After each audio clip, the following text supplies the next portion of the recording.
Have you ever wondered if it's possible to reverse engineer the success of Disney, one of the most successful and admired companies of all time, and apply the same monetization principles to your own business?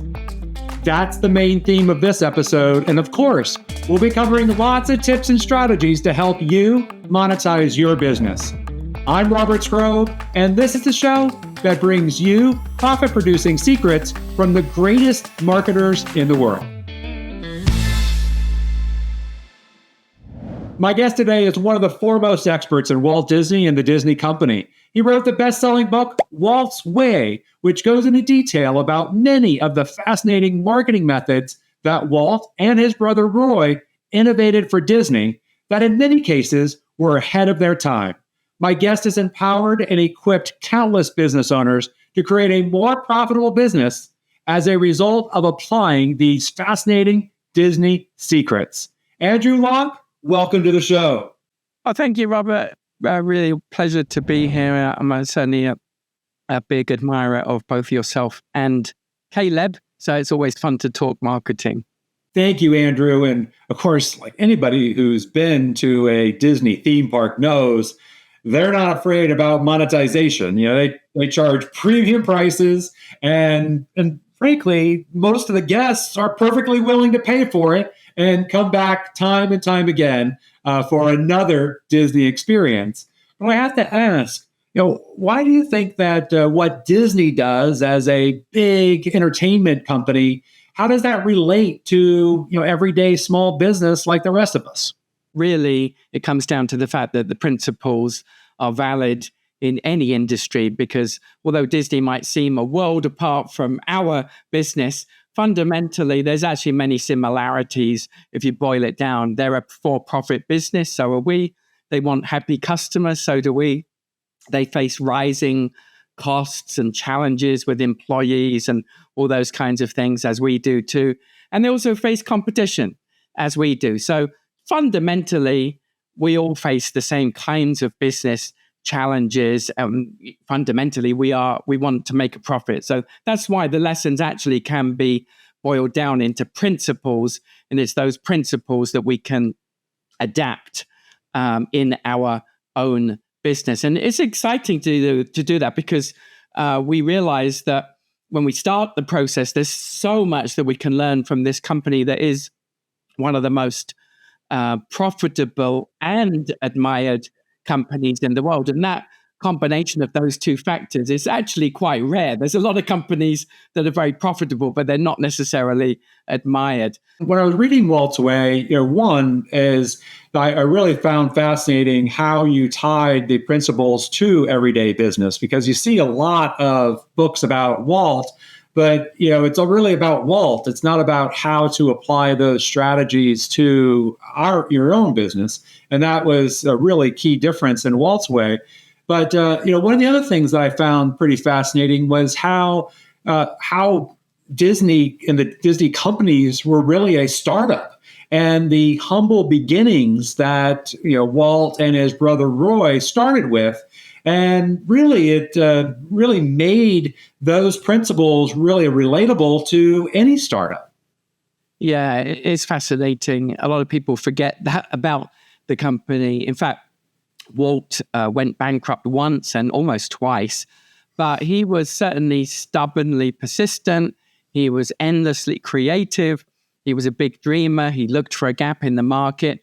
And in this case, after he'd already had success with the movies, he had this idea one day of creating a clean, safe, family-friendly theme park which revolved around stories where families could go and enjoy a day out in the happiest place on earth. So that was kind of the genesis of the business. And of course, Walt and Roy together did a lot of things right, but they also made a lot of mistakes. And I think that's fascinating too, especially when you sort of think about the startup phase of the business.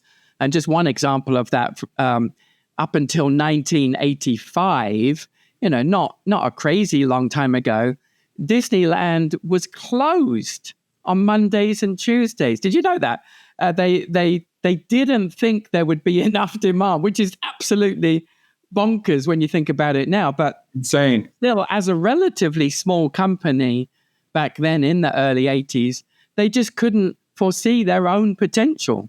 Yeah, and I think that that's actually common with all business owners. We really put ourselves down thinking that we could never be like Disney, or we could never be like Walt, or we could never do anything like that. But really, Disney simply took an existing idea, which was this amusement park, put his own spin on it, and thought, well, I could probably do the same thing but different, and make sure it's clean and make it, make everything tell a story, and it was, magical improvement. And really, that is entrepreneurship. We know, like, Disney charges premium prices, and it's like, okay, well, because they got you in the theme park, or they got you, trapped.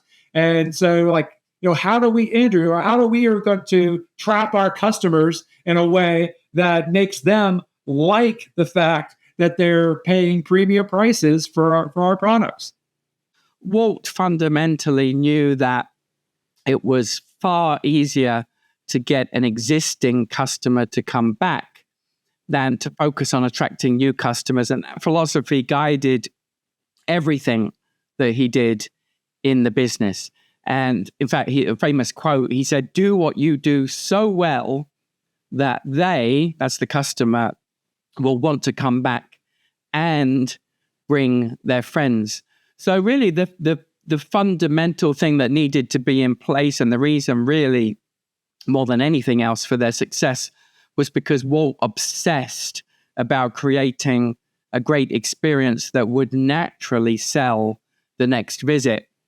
Just as an example, back in the early 70s, someone locally in California there might go to Disneyland and be very shocked and pleasantly surprised to see that on the day that they were visiting, the Carpenters were doing a concert in the park, and so that kind of unexpected surprise was a big thing to Walt, things like that. And of course, the bean counters hated it. Walt always saw it as an investment to keep people coming back, because he knew that he needed to give them a reason to come back again.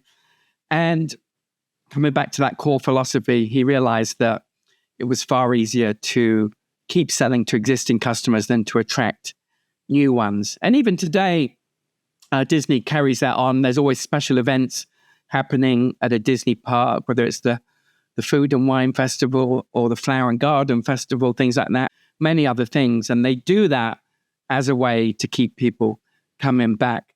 And there's many other practical things that they do too. For example, every guest staying in a Disney resort will see a card prominently displayed in their room that gives them a discount. There's promotions on the in-room TV, various bounce back offers with discounts and incentives, again, to book the next trip before they leave. I love that they do that with the TV, by the way, because they actually devote 12 channels to their own programming. So it's impossible not to see these offers. And I think that's a great example of using kind of the real estate, as it were, that you have. And they certainly do that very well in their rooms.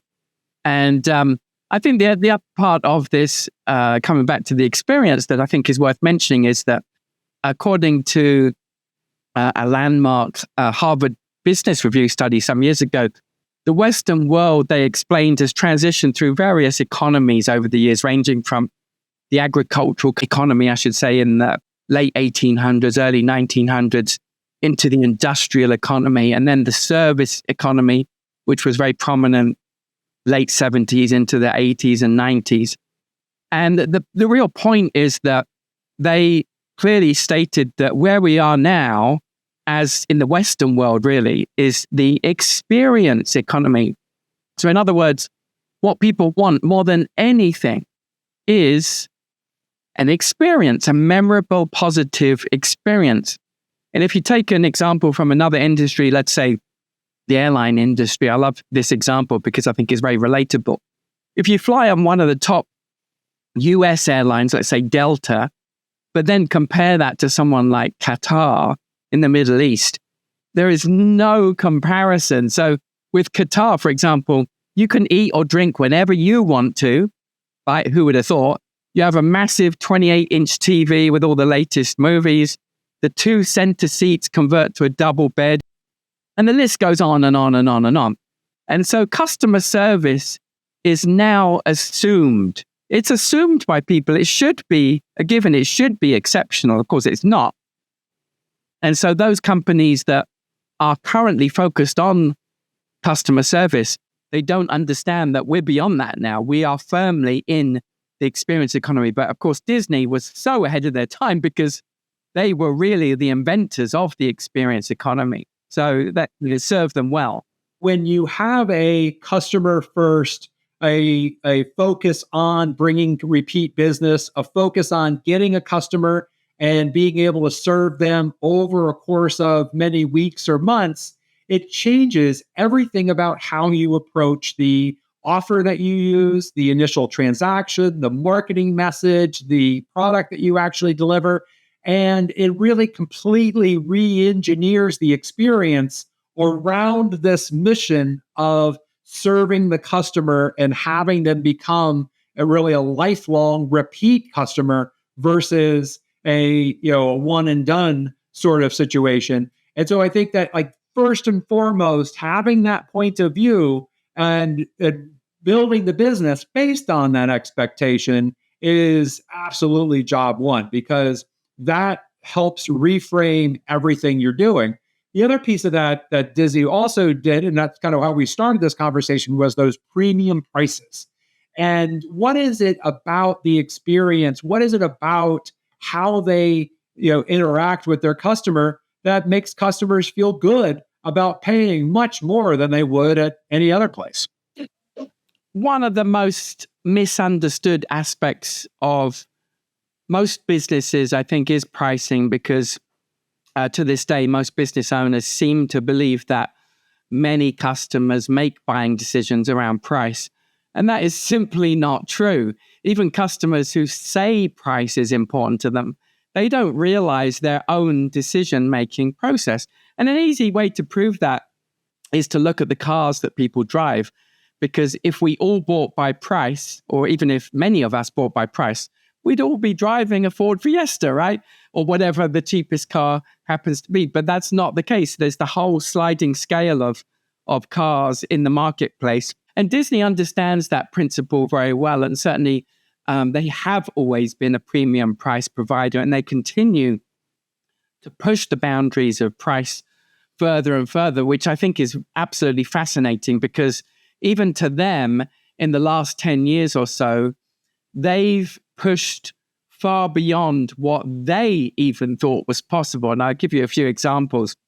So this kind of revolves around the 80-20 principle, that in any marketplace, roughly 20% of the buyers simply want the best, regardless of price. And one of the things that Walt initiated was Club 33, which is a private members-only club. It started at Disneyland, but it's in all of the US parks now. And that is a $30,000 initiation. There's over a 10-year waiting. There's sometimes much, much longer. 15,000 annual dues. Well, that for sure is a premium price offering, right? Absolutely. I mean, it's as much as expensive as it feels like when you go to the theme park. Know that there's others paying $30,000 just to get in. Exactly, just to join. And then on the resort side of things, again, Disney has surprised themselves. Previously, their most expensive resort was the Grand Floridian in the Disney World area in Florida. But it was constantly sold out, at very premium prices of about $1,000 a night. And so they added, in the Polynesian area, some Bora Bora style bungalows on stilts. I don't know if you've seen them, but they now sell for between $3,000 and $5,000 a night. They face the Magic Kingdom, so you can see that you can sit out in the hot tub in this little bungalow and watch the fireworks, and the music is piped in. I think there's 20 of them. They're constantly sold out. Amazing. So that's another example. You can book a VIP tour within the parks, $500 an hour for a tour guide. which, by the way, does not guarantee taking you to the front of the line. And then this one I love too. I think it was last year, Disney decided again to let's see what else we can, push the boundaries with. And so they offered around the world private travel experience where you could visit all of the Disney theme parks in the world in one trip, available for 100 people on a shared jet, real premium experience. Guess what? It sold out within hours. They didn't have to do any marketing at all. People just heard about it through the grapevine. And so I think that the big lesson, and I'd love to get your thoughts on this, is that we need to overcome our own mental resistance to offering premium priced options. Many times we are not our own customer. And when you do charge more, it's a beautiful thing because you have more money to spend on advertising and the experience compared with your competitors. And that's exactly what Disney does. So it just enables them to stay at the top of their game. It enables them to create the best experiences. I mean, it's absolutely amazing what Disney is able to charge for those experiences. But I think what is critical that listeners understand is that it's not because of Disney's size. It's not because of their theme park. It's not because of their characters. And it's not because of anything unique to Disney. It's just that they believe they can get that price. And so they attempt to charge it. And as soon as you, as a business owner, instead of thinking about, how low can I sell my products for? How low can I price things for? Instead, thinking about what could I create that somebody would spend 100 times more for that experience. And now, it's really, instead of sitting around your conference table with your team thinking about how can we sell for lower prices, sit around the conference table with your team and think, what could we sell for 100x our current price? What could we sell for 1,000x our current price? Because that really changes the way you approach that thinking. And chances are within your market, there probably isn't a competitor that is charging 1,000x what you are. And you will instantly put yourself in a completely different category. By the way, you'd only need one of those to replace 1,000 other customers in terms of revenue. And it's a whole lot easier to fulfill. Yeah, it's a game changer. It really is. By their own admission, they have made a lot of mistakes. And one of the biggest ones that they're kicking themselves for is that it was only in 2016 that they introduced variable ticket pricing. And the interesting thing about it is they had been collecting data for decades about who enters the parks. And so they know extremely well which days of the year are the quietest and busiest and moderate. And so they were able to introduce variable ticket pricing. And so now, again, I don't know if you know this, the latest figures, but it's quite shocking.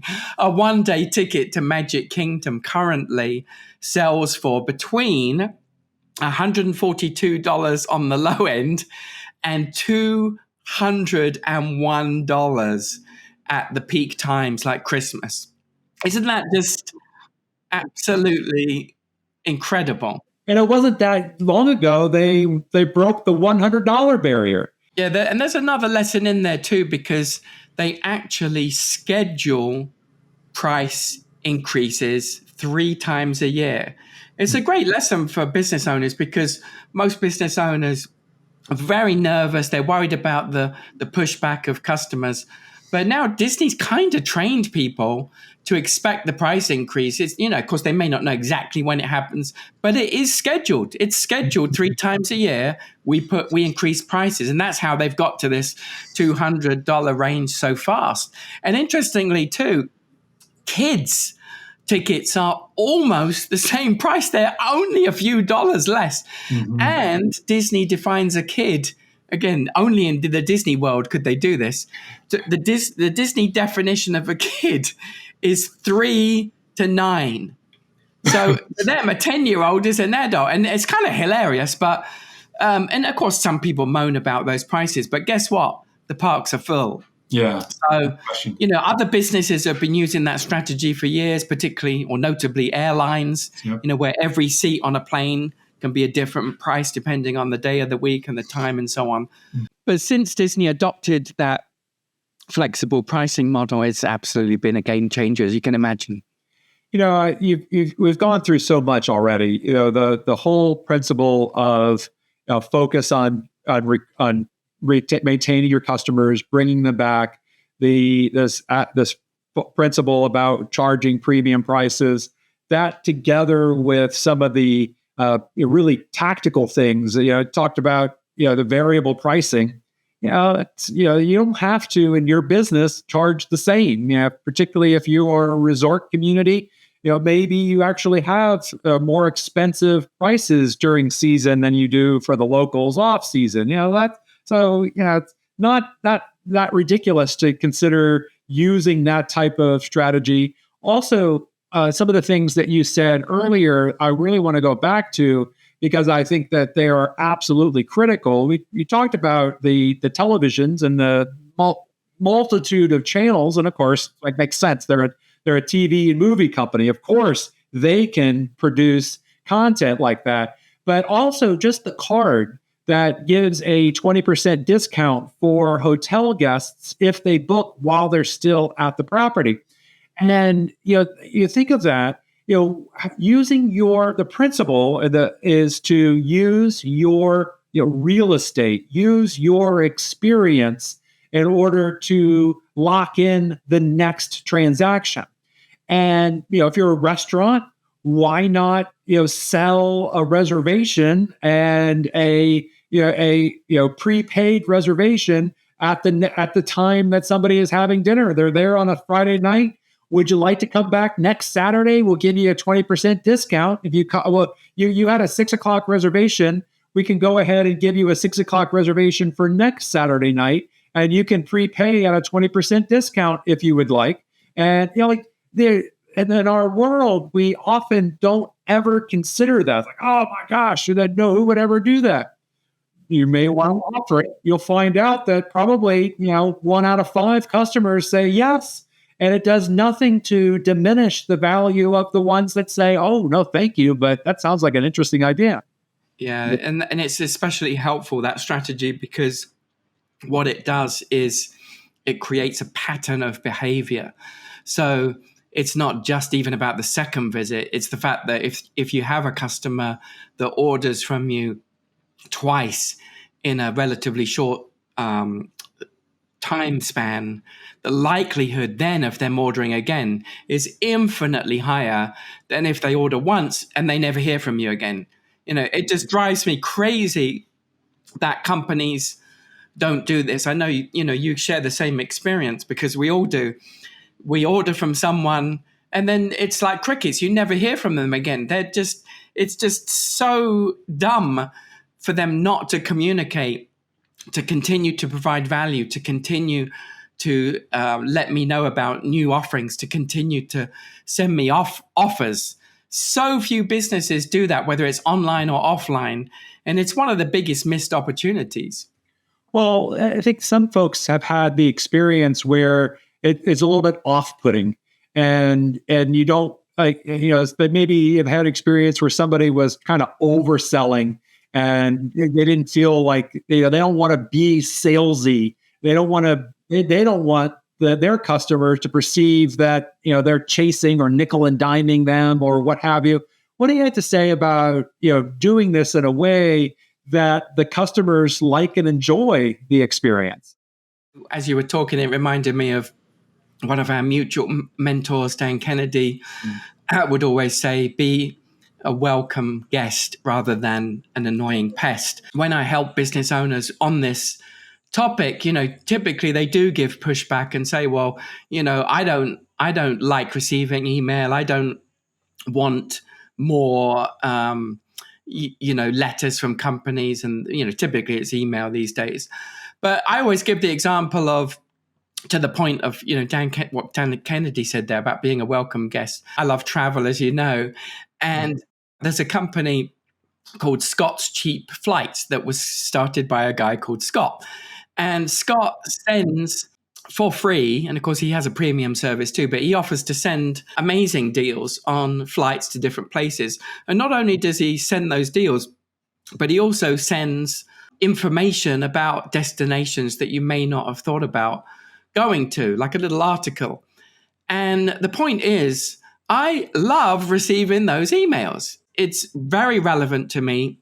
He provides value, and occasionally he makes an offer for his premium service. And that's really what we're talking about here is if you get the balance right and you provide value to your customers, you're going to be a welcome guest rather than an annoying pest. So it's all in the way that you do it. And just because, most companies do it wrong doesn't mean that it's a bad idea. It just means most of them are doing it wrong. If you're enjoying the show, just a quick reminder to press the like button, subscribe to this channel for more useful monetization tips, and turn on those notifications so that you don't miss all the great tips coming up in future episodes. And also, thank you for sharing this episode with your friends and colleagues. I really appreciate that. One of the things that you talked about was that experience economy and how Disney creates that.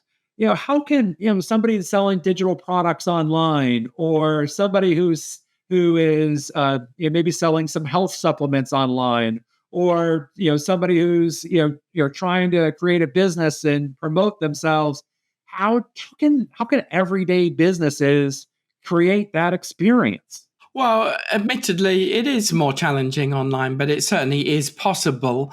And there's some great examples of companies that do it well, Apple being one of them, because they create stories around their products. They never focus on the features, but always on the lifestyle result of using the product. And so they've created this whole kind of cult-like following as a result. It's not by accident. It's highly strategic. Zappos is another good example because they offer free shipping both ways. Who does that? They offer 24/7 customer support. Again, who does that? And it's a fun shopping experience too. It's very easy to navigate through their website. And so again, all of these things are kind of ideas that other companies could look at and potentially adapt or adopt. And so customers fundamentally need to feel like they are part of something special. It needs to be an enjoyable process to shop rather than be a chore. That's part of creating an experience. They also need to be surprised and delighted, maybe with injecting personality into the communication. So many businesses could do that, and so few actually do. Most of the time, it's very corporate and kind of boring and unrelatable, the style of writing that they use. So it really means looking at every aspect of how you interact with a customer from start to finish, just as Walt did, and always be plussing that experience. And so it covers literally everything. Those are great examples and really paint the picture of how to create that experience. One of my real pet peeves over the last several years are folks giving away all of their products for one subscription price. They want to be the Netflix of, fill in the quotes, and they want to, they want to have like an all you can eat type experience within their company. And does Disney ever offer that? They actually do it very strategically. They're certainly not believers in giving away the farm by any stretch of the imagination. But where there's a substantial profit potential, which is very carefully weighed, they do it. And so I'll give you a couple of examples.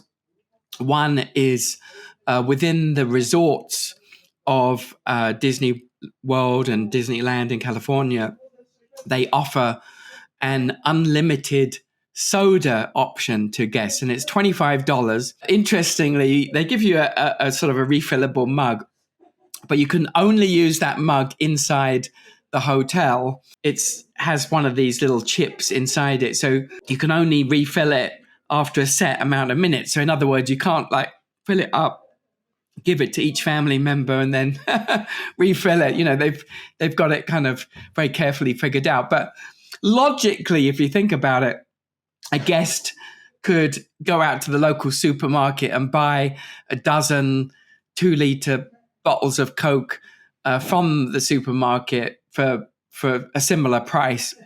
But of course they don't. And again, this comes back to not assuming that customers only make logical buying choices, because they don't. And this is a great example. That soda package is extremely popular and it's extremely profitable for Disney, because rarely does someone consume anywhere near $25 worth of soda in a short couple of days stay. So that's one example. Another one, again, which they don't even market prominently or publicly, it's kind of one of those things that you have to inquire about, is they've got something called a Premier Pass. And most people know that Disney has annual passes, but this particular pass, called the Premier Pass, allows someone access to all of the US theme parks. Normally, you'd have to buy an annual pass for either for Florida or for California, but the Premier Pass gives you access to all of them. I've actually held that pass for a number of years, but guess what? It's $2,500. So, you know, if you were to actually work out the number of individual trips that you'd need to justify that price, of course, you know, there's a couple of other perks in it too, but it's very, very hard actually to justify that price. It's more of a bragging rights thing. But, you know, again, they sell out of those every year. So those are a couple of examples of where they do incorporate that strategy. Strategic all you can eat makes a whole lot of sense. You know, we actually have seen Volvo auto manufacturer get out of the auto subscription business because turns out when you are able for $650 a month to get different Volvos throughout the year, you do trade in your Volvo a lot more often within those subscription businesses. So what it really does, when I see these all you can eat type situations, it really incentivizes the overusers, the overutilizers to grab that subscription. And then the ones that don't use it as much, they sort of, resist, they quit because it's like, I'm not using all the value there. And so you end up with only the folks that overutilize the service actually subscribe to the service. Where Disney's makes sense, even the Premier Pass, is when you pay the $2,500, and even let's say you went to the park 30 times, and so you're really getting your value from that pass. You still have to have a place to stay. You still have to have a place to eat when you're in the park. You still are, consuming, gifts, and, chances are you don't go by yourself 30 times. You probably are bringing other people with you that don't have a pass. And so, because, what Disney does very well is they think through what is unlimited, and those things that are unlimited feel like a good value. But even like the Coke, that's usually what that Coke does, and giving you unlimited Coke at the resort means that you're much more likely to buy dinner at the resort because everybody's drinks are already paid for. And so there's it's a cheaper value in order to eat at the most expensive resort you could eat at because everybody has a free Coke. And those purchases are strategically done to lock in the customer and set up future purchases. It's not a situation where you're simply giving away the farm for one set fee, exposing yourself to this selection bias where the hyper consumers are going to be taking advantage of this deal, and then the others that would otherwise be profitable customers aren't. You're 100% spot on. It is highly strategic for all the reasons that you mentioned. And even thinking about the unlimited Coke option, Disney knows very well that if you're a guest in their resort, when are you actually going to be using that Coke? Where are you going to be most of the time? You're going to be in the parks, right? So the opportunities for someone to consume Coke is really only at meal times. It's in the morning and it's in the evening. The rest of the day, the guests are in the park. Disney knows that very well. So actually, it's so genius. There's so much more to it than once you start to delve into it. Just as you said, very good points, well made. Well, I think one of the geniuses of the park, and I mentioned it a moment ago, is how all of the rides exit into the gift shop. And certainly that generates lots of sales. And because each of those items are unique to that ride and you've just had that experience, you're more apt to want to buy things. And actually, you're going to be walking through a whole lot more gift shops if every exit is into a gift shop. How can somebody that's online, an online business, emulate that experience in a way that that customers feel as good about it as they do at Disney? Yeah, like so many things, at first glance, it seems unique to Disney, but actually it's not at all, because the fundamental principle is very simple, and that is make it easy for guests to buy. That's it. It never ceases to amaze me how unnecessarily complex so many companies make it to buy, especially online. And one example is how they force you to register before you can make a purchase. That's a barrier to the sale. This week alone, I had, on two separate occasions, I didn't end up buying from two companies because of these barriers. And there's just no excuse for it. One of them actually was British Airways, a huge company whose IT infrastructure is so desperately broken. It's really hard to give them money, which is just absolutely crazy. But if you compare that to Disney, they think about these things so strategically and carefully. You can pick up any package that you buy from any Disney shop within the theme parks on your way out. They'll keep it for you. So you don't need to carry it around with you. And if you're staying on site, they'll even deliver it to your room, because they know people hate carrying shopping bags. They know, they've studied this. They ask people, why didn't you buy this today? Well, I didn't want to carry it around in the park. So they fix that. Every possible barrier to the sale, they've overcome.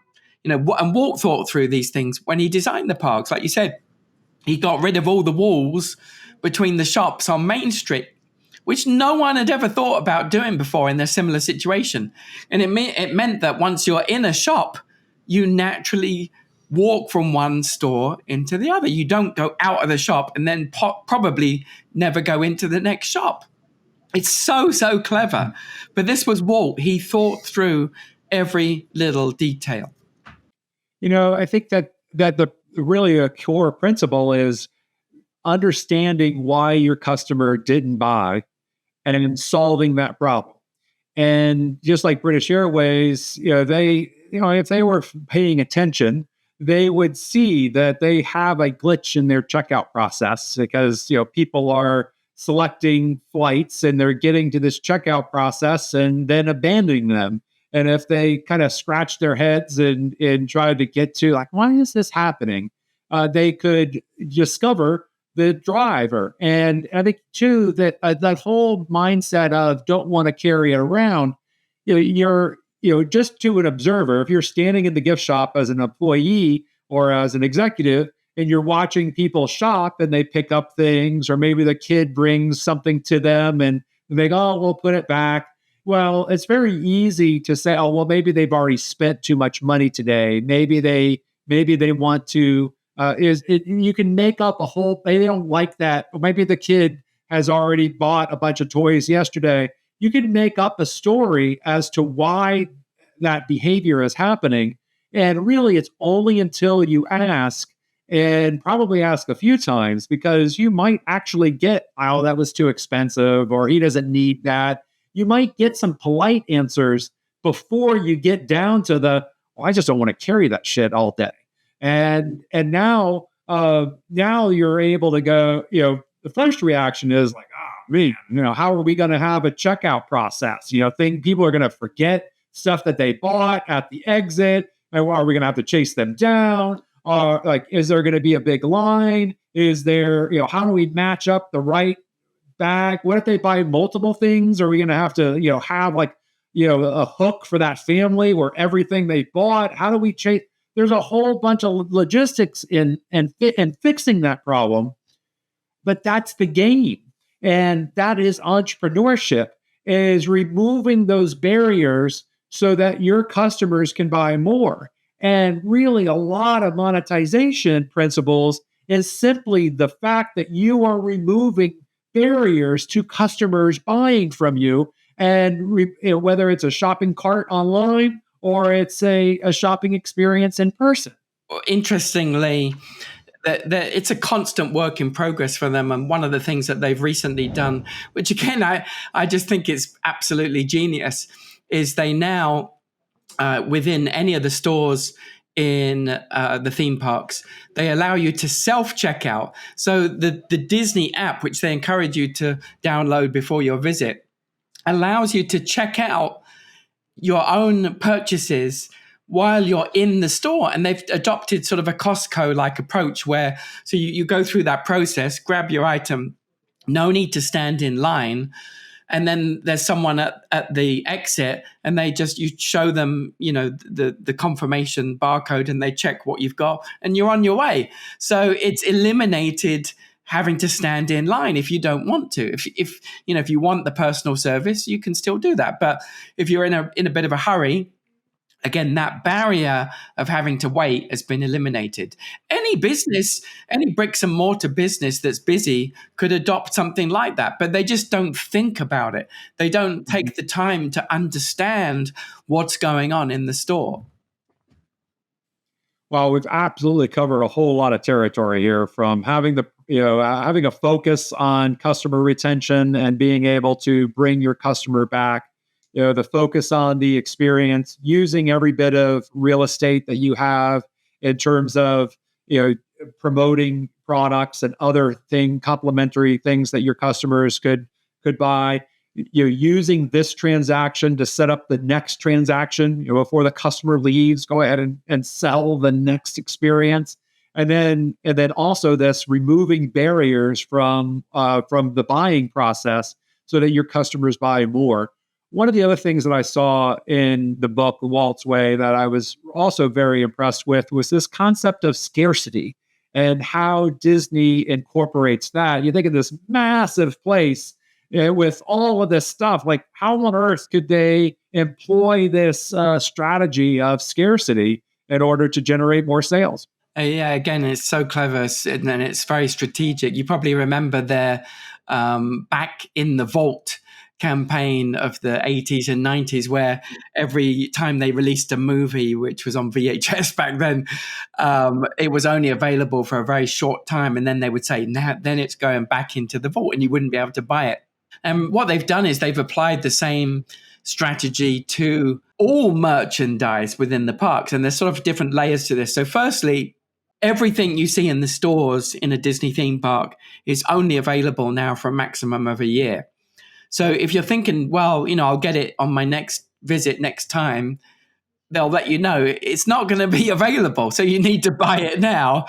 And for a selection of items, the scarcity is even more dramatic. And a great example of that is that periodically they'll make it known to the annual pass holders that there's a particular item going on sale. The most recent one was the Figment popcorn bucket, and this is just mind-boggling because they sold this. It's a plastic popcorn bucket, right, in the shape of Figment is a character related to the ride Journey into Imagination. He's been there since the park opened and sort of much loved character. So they created this plastic popcorn bucket in the shape of Figment, and they sold this for unbelievably for $25. But what they did was they promoted it as a limited edition. Again, unbelievably, it sold out within 1 day with a maximum purchase of 2 per person. You could only buy it in Epcot. People were waiting in line for 6 hours just to buy this popcorn bucket. And actually, they're still on eBay today selling for around $99. So that shows, I think, very well that how when you do it right, this principle of scarcity can be an absolute brilliant way to increase monetization. Absolutely. And I think that the first principle is to focus on it. And when you are thinking in terms of how do I roll out special edition products and how do I employ it? Now, Disney has 35 years worth of experience at this. So, don't feel bad if you're not able to ace this tomorrow. Because I certainly, we were taught this as customers, decades ago. I happened to have a 2 huge drawers of VHS tapes of anything Disney sold for the decades when my children were younger than 10 years old. And by God, we cannot donate or get rid of those because they're only available then. And they cannot be replaced, but for now a Disney Plus subscription. But so by having those items that are only available for a certain time, a limited edition, a meal perhaps on the menu that's only available for the month, or a product that you're only releasing for a certain time, or a bonus that you offer. Those things, but you train your customers to consume that product during that time, because otherwise it's really very easy to put off the sale. And how many times have you picked up a catalog and dog-eared a page with every intention to go back and buy that item? You had made the decision to buy it, and you dog-eared the page, put the catalog down, came back a week later, threw the catalog away without making that purchase. Limited edition products really cure that behavior and make sure that your customers buy when they feel that desire to buy. This is absolutely fascinating. All these strategies that we're going over. What are some things that Disney has done lately in order to improve their customer monetization? Well, they're constantly innovating, as Walt kind of set the stage for first. And I find this fascinating. Most business and marketing books, as we know, say that you should focus on a single niche of customer. But the reality is, as Disney has found out and other large companies, actually that can make it limiting to continue to grow once you've reached a certain point. And so as Disney has grown, they've created strategic offerings for a wider range of demographics. So, for example, with their resorts, they very deliberately offer value, low end, moderate, deluxe, and luxury resorts. So on the low end, you could stay at a Disney theme park at the campground, for example, for $100 a night, all the way up to, like I mentioned before, the Grand Floridian, $1,000 a night. Most people don't know that there's a Four Seasons resort within the Disney property.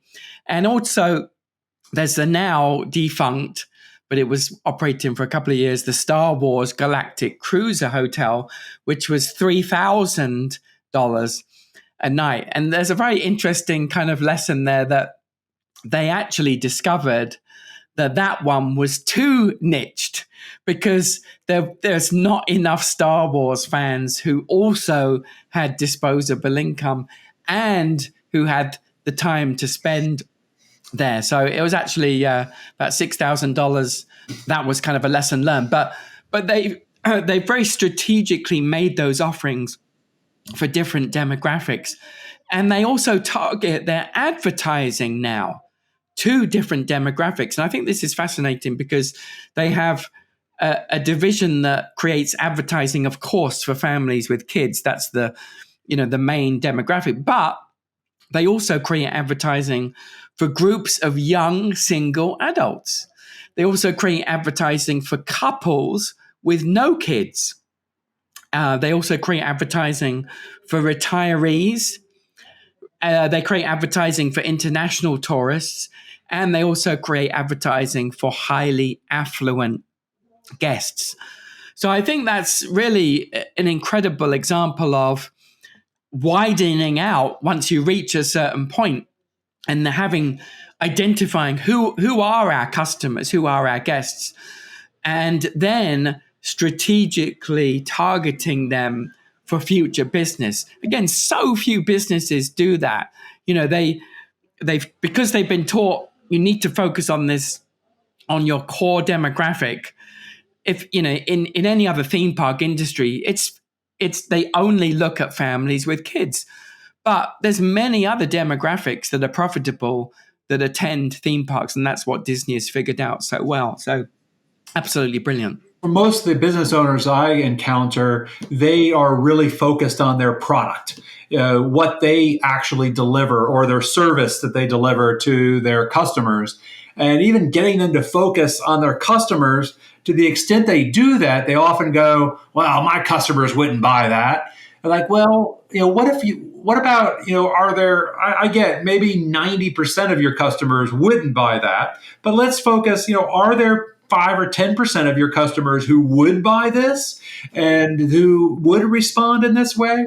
And so thinking through your customer segments and using different messaging also enables you to sell a lot of those premium experiences that you wouldn't otherwise be able to sell because you're so focused on the masses that you're really not able to see that within your customer base, there are these segments that would be perfectly willing to invest more if you offered that experience. The other thing, interestingly, that they've done recently to improve their monetization is unbundling. And I know what you know what that is, but it's taking out something that used to be included. And they've done it actually in, I think, 4 or 5 areas. They've done it by removing Fast Pass that used to be included in the ticket price, but now guests have to pay for it separately. And it's a lot. You could pay $25 for one ride to skip the line. They've unbundled what they call the Magical Express, which is the transportation to and from the airport. They've unbundled parking at resorts that used to be included, but there's now a fee and it's a sliding scale depending on which resort you're staying at. And they've also unbundled the magic bands that you wear for entry and payment, in as much as although the basic grey band is free, they certainly make you well aware that you can upgrade to a really colorful or one with your favorite Disney character for a fee. So, I should say that's another way that they've increased monetization recently off the back of losing a lot of money during the pandemic. So again, very, very strategic. And I think it's a great lesson that just because you've sold something one way as a package over time, there's no reason why you couldn't change how you are bundling and structuring that sale going forward, and providing those options so that the customers will pay you more. Andrew, this has been an absolute fabulous episode of the Monetizers Show. There's been tremendous principles that really help you focus on changing your business so that you're able to better monetize your business. You don't have to change your products. You don't have to change your niche. You don't have to change your industry. You don't have to get into movies. But by following these core principles, you can better monetize your business and make a whole lot more money. Andrew, absolutely thank you, and encourage our viewers today to make sure you grab a copy of Walt's Way. You will really be grateful to be able to read that story and see how those principles, core monetization principles, are applied at Disney and how they translate so well right to your own business. Thanks a lot, Andrew. Appreciate it. Oh, my pleasure. I'd love to know, based on what Andrew and I were talking about today, what was the standout lesson that you learned from what Disney is doing to improve their monetization that you can use? Share your thoughts below, and I look forward to hearing from you. Also, if you have a question about marketing or advertising or monetization that you'd like our help with, you can send an email to caleb@monetizationresearch.com, and we'll do our best to include a response in an upcoming episode. In the next episode, my guest will be Perry Marshall, a master monetizer, copywriter, and all-around genius. So look out for that one. And as always, the best way to stay in the loop with all things monetization is to join our free newsletter, Monetization Daily. Get it at monetizationresearch.com. We'll send you your favorite news, tips, tactics, and discoveries about how to monetize your business, which is ultimately all about increasing your profits. Again, head over to monetizationresearch.com.